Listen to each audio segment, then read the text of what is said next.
What's going on, everyone? Welcome back to the channel. Today I got another really awesome video for you guys. As you can see right here, we have the beast, we have the new DJI Inspire 3, and I'm really excited about this drone, honestly. You guys know me, you guys know how much I already enjoyed the Inspire 2, and it only made sense for me to go ahead and upgrade to the Inspire 3.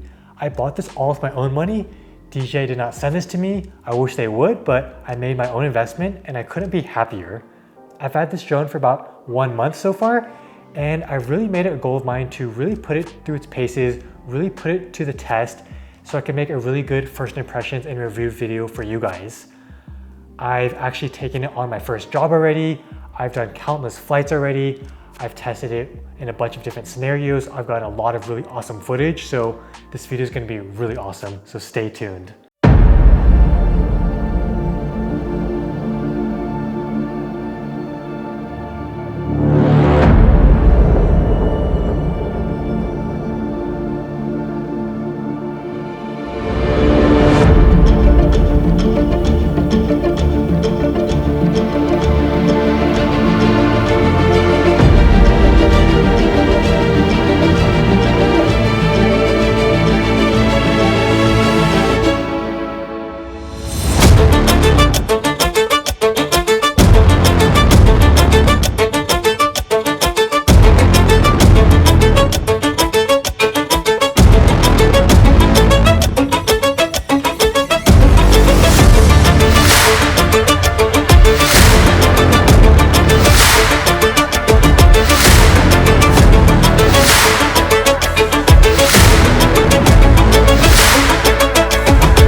Alright guys, so with all my videos, I love to start out with just some general background. You guys know me, this channel is not all about specs and data. It's really just about kind of my journey and just my personal experience with these drones. And I feel like it could help you guys more relate to my career and just my drone filmmaking in general. So that's why I always like to start off with some background information as to why I'm making this video and why I decided to buy the Inspire 3. I mean, this is a relatively really expensive drone. I mean, this drone is actually more than my car, and it's actually more than a lot of cars I see on the road. I mean, for $18,000, $20,000, you could buy a used Civic, you could buy a used, probably like old BMW. I mean, you could buy a lot of cars for that price. But why did I decide to buy an Inspire 3? And the reason why is because I don't see an Inspire 3 like a car. I mean, a car, obviously it's a tool, it gets you from point A to B. And honestly, it doesn't really matter what car you have. Obviously, as a freelance filmmaker and drone pilot, you really need to have a reliable car. I just have a regular Honda Pilot. Doesn't really matter, but I feel like the Inspire 3 is more as like a money maker, and it really helps kind of improve your career, because with the car, it doesn't matter what car you have. I could have a Tesla Model S, a Model Y, I could drive a shitty Civic. It doesn't really matter what car. I mean, obviously you want something safe, reliable, and comfortable, but when it comes down to it, a car is just a car, but not all drones are created equal. And that's why I decided to buy this drone, because I wanted a drone that could really propel my career up and could really allow me to grow into it as a filmmaker, as an aerial cinematographer, and as a drone pilot. You guys know me, I'm not just a regular filmmaker. Like, sure, I do regular real estate, I do events and general videography stuff, but my main goal as a filmmaker is to get more drone pilot jobs and be more seen as an aerial cinematographer and do more professional jobs and just be more creative and really try to push myself as an artist. And I feel like the Inspire 3 is really great for that, because coming from the Inspire 2, I mean, the camera was great. It's a great platform to learn on, especially the dual operator, but there's just so many downfalls, and that drone is really starting to show its age in 2024. And after just seeing so many reviews on the Inspire 3 and seeing how many production companies and how many people are really enjoying it and how many people are loving it, I just feel like I had to get it, because for someone like me, like obviously I'm not really top of the food chain yet, I'm not really there yet, but I feel like for someone as passionate as me and someone that loves drones like me, I feel like I could really, really benefit from a drone like this, because I consider myself a really creative person. I'm a really driven person, and I just really didn't want to be hindered by my gear. And I really wanted to be seen as a professional, and I really just want to have the best tools, because when it comes down to it, when you're a filmmaker, drone pilot, it's kind of like the perfect blend between creativity and technology, because you have to be a very technical person to operate these drones, maintain them, and be able to use them safely. But you can also be a very creative person when you're up in the air. You're playing all these different shots, you're organizing your team, you're talking to your gimbal operator, you're checking all your settings in the controller. Like, it's a very technical but very artistic endeavor. So that's why the Inspire 3 is just such a great drone for me, and I really am excited for it. And I feel like I've only touched the iceberg, the tip of the iceberg on what I could do with this thing. I mean, I've only been flying for about a month now. I've only done one job with it so far, but every time I fly, I really enjoy it, and I just feel so excited to fly this thing. And that's another reason why I got this drone, because I feel like you should always get the tool, the camera, the drone that inspires you, you know? Like, sure, I could get similar shots with my Mavic, my FPV stuff, but at the end of the day, it's like, what drone, what camera really pushes you to always film more and really push yourself as a filmmaker? What drone inspires you to go out every day, film the sunset, travel, and really just push yourself to the limit and plan these different shots, make more YouTubes? And that's what the Inspire is for me. And another really important thing that really pushed me to get the Inspire was the fact that a similar drone on a Cinelifter, if you're doing like an RS2 setup, like on an X8 Cinelifter, that is just so cumbersome, you know? Like, sure, it's possible, and sure, you could get that thing up in the air, you know, with an X8 Cinelifter, with the RS2, put a Komodo on there, FX6, like, sure, that's all possible. And I know a ton of production companies on Instagram that do that, and they seem to like it. But what it really came down to is that whole setup is just so tedious, so expensive, and just so prone to error, and just takes so long to set up. I already tried doing the FPV Cinelifter setup with my red Komodo, and unfortunately, actually I crashed it, and it was pretty sad, but it made me realize just like how valuable the Inspire platform was, you know? Like, I was able to get a few good shots on my FPV Cinelifter Komodo, but I just felt like it just took so much work. Like, I had to stabilize the footage.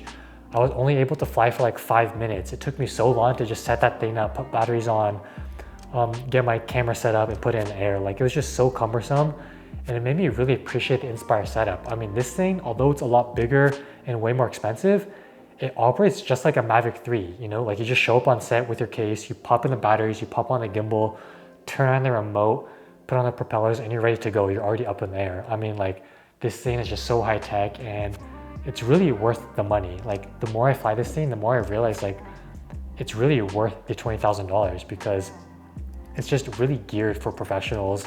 It's so easy to use, and just the user experience is absolutely amazing. So I think that's enough background information for you guys. But overall, that's why I'm making this video, because I really just want to express my opinion about how much I love this drone and why I think you guys should get it. I mean, this thing is absolutely amazing. And especially on YouTube, I don't see that much in-depth content on the Inspire 3. I feel like most people that have the Inspire 3 are actually just working professionals, and they just work on set, and they don't really have time to make YouTube. But that's the whole thing of my channel. I really like making these in-depth videos on drones, and I think it's really going to be helpful to you guys. So I think that's enough background information. Let's get on with the video and go into the different chapters. So let's get it.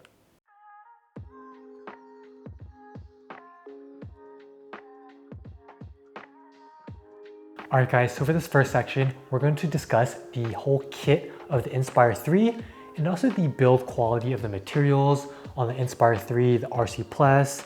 We're also going to discuss the new Pilot 2 app for the Inspire 3, the RC Plus, and just my overall experience with the user experience, the UI of the app, all that good stuff. So without further ado, let's get into that. So my first impression when I initially unboxed Inspire 3 and when I actually held it and when I actually took it out into the field was just how lightweight, sleek, and minimalistic this drone is. One of my favorite parts about the Inspire 3 is just how much they slim down on superfluous weight and materials that you don't need. For example, the battery compartment right here is absolutely amazing. I mean, as you can see right here, it's literally like you could put your hand through it. Like they really slim down the back area of the drone. On the Inspire 2, in the battery area, there's just a ton of plastic there and it just adds a lot of weight and it makes the drone a lot more bulky. And it's very interesting because the Inspire 3 is actually slightly larger than Inspire 2. Once the landing gear is raised and you have propellers, you could definitely feel it. It's definitely a little bit larger than Inspire 2. But what's crazy is that this drone is actually a lot lighter. It's way lighter and it's actually a lot quieter than Inspire 2, which is absolutely insane. And I feel like that just makes this drone feel so much more premium. Just the sound of it just makes me feel like I'm flying a smaller drone than it is. And that's absolutely amazing because when you're flying a drone, you don't want to feel that weight of how expensive the drone is or literally the size of the drone. Like when I say it flies like a Mavic 3, that's really good because flying a Mavic 3 is so easy. Like it's so lightweight, so nimble, it's so easy to manage. It flies super precise. It's really easy to fly around obstacles. And that's what I really compare the Inspire 3 to. Like when I was flying in the air, even in normal mode, like it's just so nimble and it's just so responsive with the controls. I think they really updated the flight controller and especially on the RC Plus, like it just feels so much easier to control now. And I feel so much more confident, you know, like obviously this is my drone now, it's my full responsibility now. But just now when I was hovering it, like I'm not nervous at all about crashing. Like I'm super confident in the RC link, the return to home features, but just the overall flight characteristics are just so locked in now. And next, one of my favorite additions and favorite upgrades of the whole Inspire kit is the RC Plus. You guys know me, how much I love controllers. I always talk about them in all my videos, but I absolutely love the DJI RC Plus. Like I honestly can't imagine a better controller for this system. I mean, this remote controller is so robust, so professional, and I really love the Pilot 2 app. Honestly, after using the DJI Pilot 2 app, going back to my Mavic drones, my Air 3, it feels like I'm flying like a super beginner, like noob drone. Like after seeing all the different settings you can customize in here, after using all of these different dials, all of my custom buttons here, like it's really hard to go back to even the RC Pro. I mean, this controller is just so professional, so robust, and it makes being on set and just filming stuff way easier. Like some people may think that by having all these different buttons, it's like, oh, more to think about. But if you're actually a professional drone pilot and a filmmaker, it's kind of like a cinema camera. Like even though these buttons might be intimidating, by having all these different buttons and dials, it makes being on set and filming just way more seamless because you're able to just build up all this different muscle memory and you're able to change so many different settings without even touching the screen. For example, I can change my F number, my shutter, my ISO, all just by using this one dial and these 3 different buttons. It's absolutely insane.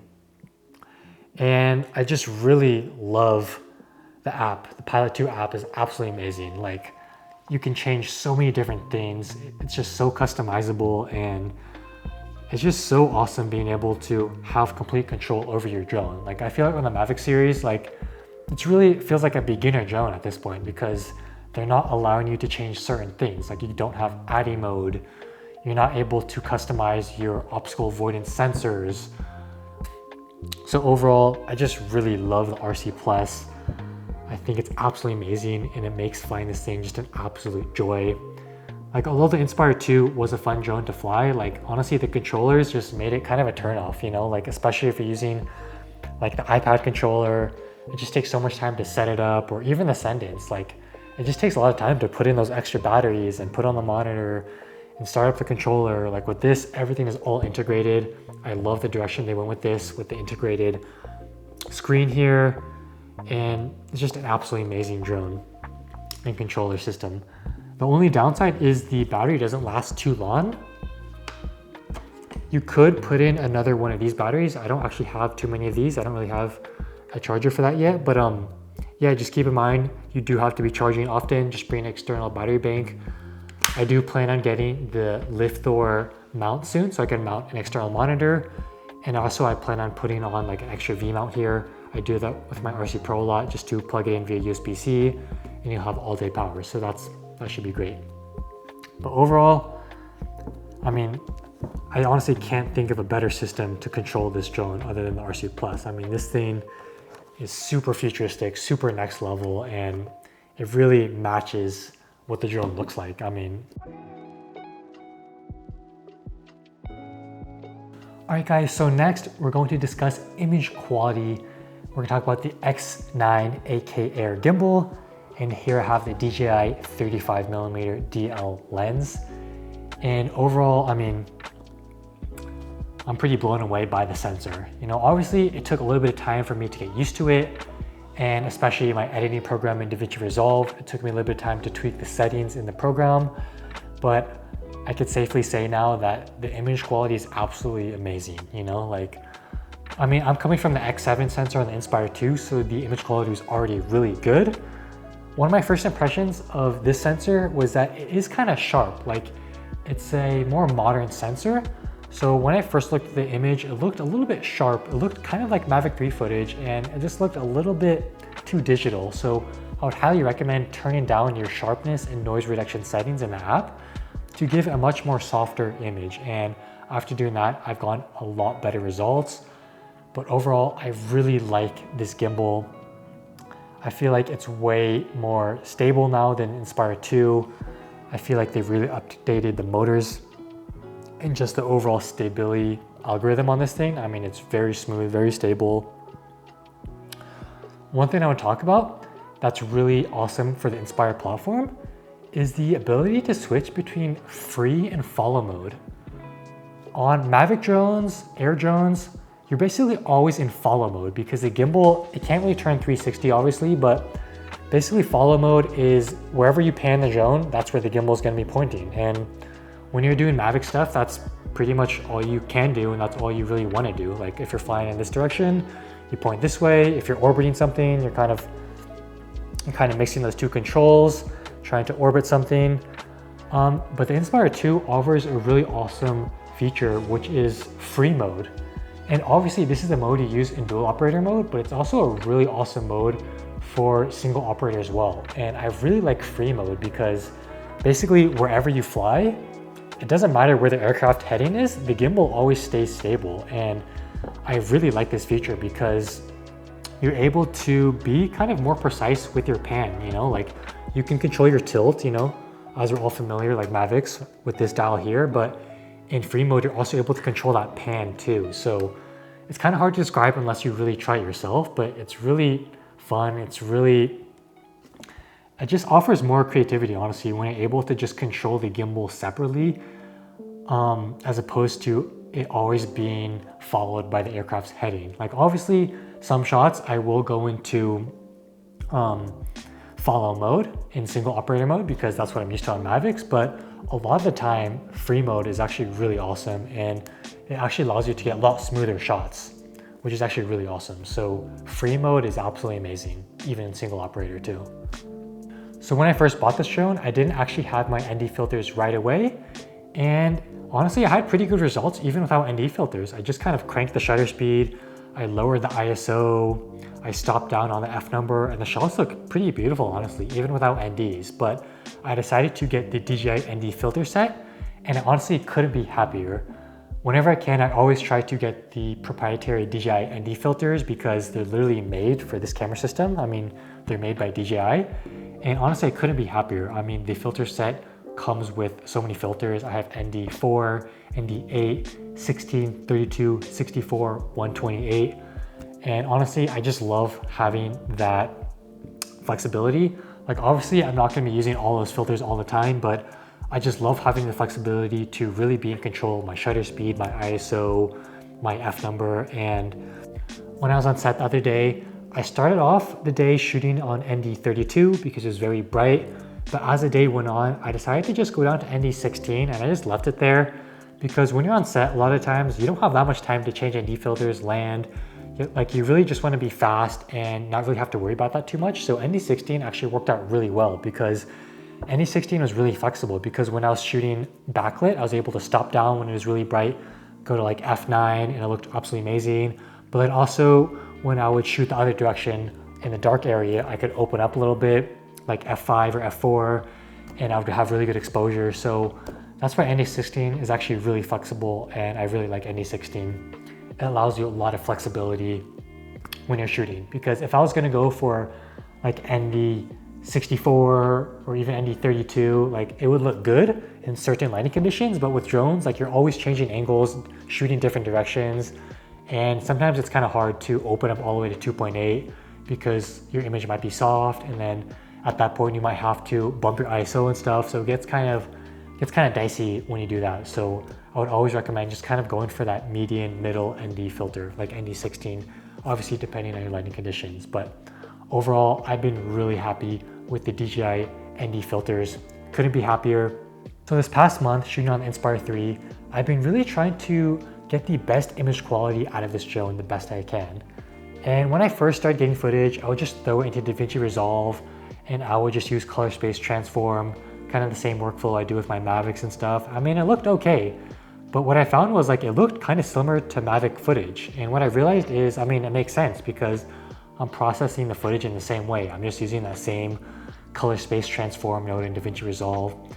And I realized that another way I could do it is by using the Phantom LUTs. I've heard so many great things about Phantom LUTs. I already bought them for my Air 3 and my Mavic 3 Pro, and I've gotten absolutely amazing results from them. So I decided like, hey, why not? Let's get the Ronin 4D LUTs for the Inspire 3, because it's basically the same sensor as the Ronin 4D. I got the extended pack, which is the Airy film LUTs, and then also just the regular Airy LUTs, and I've gotten absolutely amazing results from them. I usually shoot in D-Log, Apple ProRes 422 HQ, and honestly all I do is just kind of toss on that LUT, whether you're in DaVinci Resolve or Premiere Pro, and it just looks absolutely amazing right out of the box. I mean, once you throw in that LUT, it just looks so filmic, it looks so soft, it looks just like an Airy camera. I mean, the image quality looks absolutely amazing, and after looking at those images, like it makes me really kind of fall in love with this full frame sensor. Like, sure, you know, in those similar lighting conditions, like when I was at the ranch and I was shooting this horseback rider, I mean, sure, it probably would look decent on a Mavic 3, but just that full frame sensor and just that Apple ProRes with the Ronin 4D LUTs, I mean, you just can't beat that. Like, the image just looks so soft, so filmic, had such amazing dynamic range. It looked so sharp. I mean, it's just like the perfect combination between like sharpness and softness, because you have that sharpness because it's obviously like a very high resolution modern sensor, but it looks soft because it has that really nice highlight roll off and just that really high dynamic range. So it's really hard to describe unless you start shooting it yourself. Like YouTube might compress it a little bit, but looking on it on my Apple Studio Display monitor, I mean, it just looks so beautiful in those lighting conditions, and I honestly couldn't be happier with this sensor. So it's absolutely amazing. And lastly, for this section, since we're on the topic of cameras, I want to discuss the FPV camera right here. This FPV camera, I know doesn't look like much, but this thing is a huge game changer for the Inspire platform.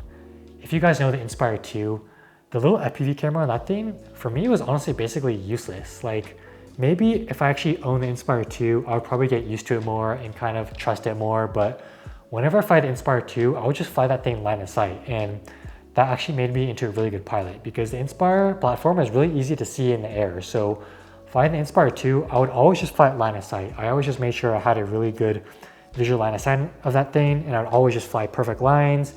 And it allowed me to really kind of hone in my skills as a drone operator, because sure, like FPV camera is very important and it is really good for safety and spatial awareness, but when you fly line of sight, you're able to just get really intricate shots, because when you're able to see the drone, you're able to fly really close to objects and being confident that you're not going to hit it. Like when you're flying with an FPV camera, even on this one, I'm not that used to it yet, but like you still, I feel like, are at risk of crashing because you aren't really able to fully kind of understand where you are in space. Like sure, you could see your obstacles to some degree, but it just doesn't beat line of sight. Like nothing beats flying line of sight because you're just able to just lock in your line, your route, and just fly that thing perfectly straight and just be absolutely 100% sure that you're not gonna crash. So flying line of sight is definitely my thing and I love it, but the new FPV camera is really awesome because it's going to allow me to get shots out of line of sight, you know? Like obviously for FAA, you should always be in line of sight, yada, yada, yada. But let's be honest, when you're on set and when you have a producer and director, like you can't always have a perfect line of sight on your drone. So that's where the new FPV camera comes into play. And this thing is absolutely awesome because it's a full 1080p feed now. It's basically like an O3 air unit. And my favorite feature of this thing is you're able to adjust the tilt of that independent of this thing. So all you have to do is just hold down this little button here, do this dial, and you could tilt it all the way down, you could tilt it all the way up, and your spatial awareness is absolutely amazing. So I can't wait to get used to this thing a little bit more, get more confident with this thing. But I think in dual operator, this thing is gonna be really awesome because I'm able to see my FPV feed all right here, and then I can mount my external monitor to see my main gimbal camera feed here. So I'll be able to really kind of time out these shots and really execute these really intricate shots in dual operator or even single operator for that matter as well. So FPV camera, absolutely amazing. On the Inspire 2, since the FPV camera was so poor, like I just did not feel confident at all whenever I kind of lost my visual line of sight because the image quality was like 720p. I mean, sure, I could kind of generally see where I'm at, but I can't see power lines, can't really see branches, can't see the stuff that might make me crash. So that's why I just felt so anxious all the time whenever I lost line of sight. But like I mentioned earlier, I'm actually kind of grateful for that experience because finding the Inspire 2 really allowed me to kind of hone in and really perfect my skills as a line of sight pilot. And it's made flying the Inspire 3 a lot easier, and I feel much more confident flying this thing now coming from that drone. But now that I had my line of sight skills from the Inspire 2, plus this new and improved O3 air unit basically on here, I feel like it's gonna be limitless the kind of shots I could get. So super happy about this new addition. All right guys, so next section, we're going to talk all about the batteries and battery life on the Inspire 3. So the Inspire 3 comes with these new upgraded TB51 batteries. These are the same batteries they used for the Ronin 4D. A lot of people were kind of upset that they use this new battery because people that are coming from the Inspire 2 that probably have a crap ton of TB50 batteries legit can't use these with the Inspire 3. But since I never owned an Inspire 2, I don't mind. And honestly, I didn't even buy any extra of these yet. In the initial kit, you get 3 sets of these, so basically 6 TB51 batteries. And initially, I thought that I would definitely have to buy more of these. But after watching a few YouTube videos from Griffin Conway, I realized that a really good investment would be to buy the DJI Power 1000. And I've had my eye on that power station for a while now because I feel like as a drone pilot, it's really important to have a power station just in general, even for Mavic stuff, because when you're on set all day, it's really helpful to charge in the car and stuff. But the TB51 and the DJI Power 1000s work together super well because the DJI Power 1000 is legit only like 600 bucks. I mean, that's the equivalent of 2 of these. It's even cheaper. 2 of these is about $700. These are $350 each, just for one. Power 1000 is $600, and the Power 1000 can charge about 10 of these. So I know it's a really big battery, it's pretty heavy, but if you're on set and in one location, and if you're in the car doing a lot of car launching, it's absolutely a no-brainer because you're able to save so much money. If I was able to get the equivalent amount of battery power in these TB51s compared to the DJI Power 1000, I would have to spend over $3,000. So obviously, since I spent so much on this investment already, it was so helpful to save a little bit of money and just buy the Power 1000. And when I was on set the other day at the ranch, Power 1000 came in absolutely clutch. Actually, it turns out I didn't really actually need that because I was able to charge in the garage and at the house. Didn't really need it, but just having the peace of mind to charge from my car and the ability to charge my RC Plus just right there in the field was really helpful. And I think the battery life in general on the Inspire 3 is actually pretty good. You know, like I know some people complain about it, that they didn't really upgrade it so much from the Inspire 2. But honestly, for my needs on set and just my needs as a drone pilot, I think it's plenty, you know? Like obviously it's not Air 3 battery life, it's not even really Mavic 3 battery life, but it really depends on how you fly because if you put in the 2 batteries here and you fly in sport mode and you're going all over the place and you're getting these really huge shots of the landscape and you're going here and there in sport mode, like obviously it's gonna drain and you're probably gonna have to land in like 10 minutes, maybe 12 minutes if you're lucky.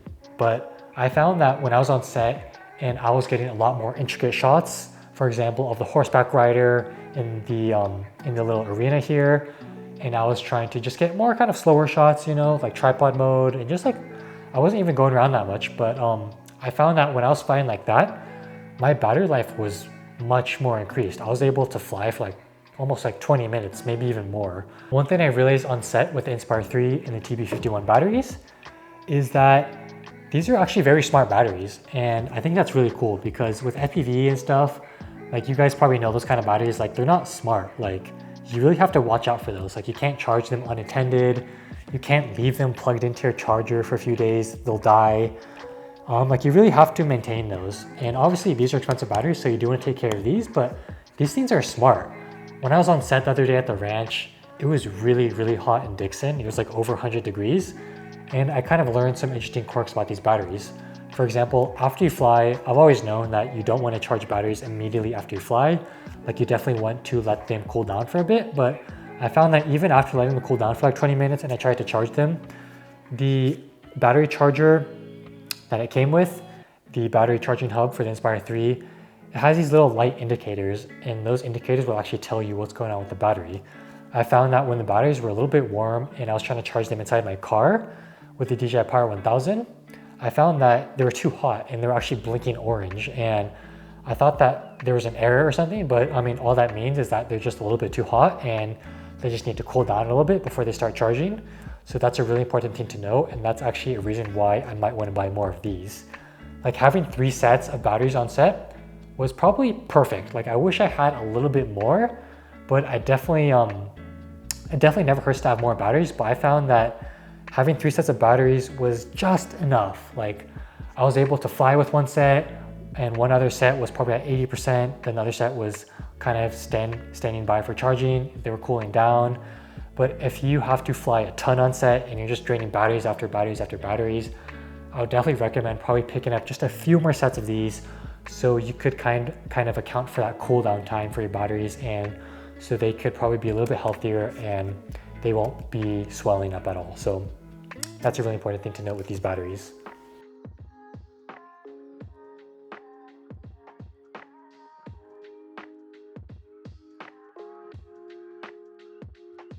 Alright guys, so with this final section, we're going to talk all about the flight characteristics and the personality of this drone.